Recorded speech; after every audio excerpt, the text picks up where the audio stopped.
Depuis 2 mois, Julio est à quai avec son bateau.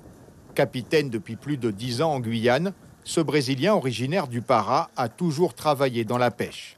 Mais l'administration française ne l'autorise plus à sortir en mer comme avant. Le problème, c'est qu'ils ne veulent pas nous faire sortir, donc tous les bateaux sont arrêtés ici. Quand on a une famille, un logement, c'est un problème, car le coût de la vie est élevé. En Guyane, la flotte de pêche ne respecte pas un certain nombre de normes européennes. Depuis plusieurs mois, l'État a lancé un plan de formation des équipages par la VAE ou validation des acquis de l'expérience.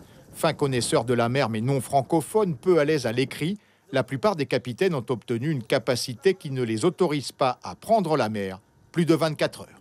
Les capitaines n'ont pas cette VAE qui est pour 96 heures. C'est-à-dire le capitaine 200. Ils ont ce qu'on appelle le CACCP, donc qui est validé pour 24 heures. Comment un bateau de cette taille pourrait naviguer 24 heures, dites-moi?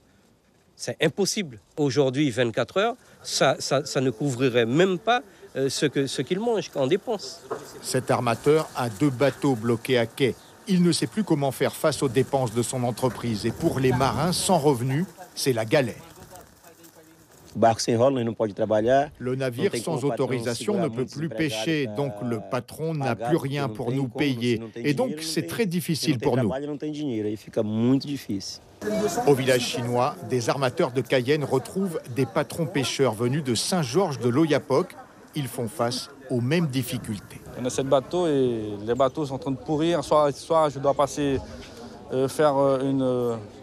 transborder des marins sur notre navire pour qu'ils ne puissent pas rester à quai. Mais en ce moment-là, la plus grande difficulté, c'est le manque de marins et la formation qu'on doit passer là. C'est vraiment compliqué. Acculés par les dépenses, certains patrons font quand même naviguer leurs bateaux au risque d'être sanctionnés.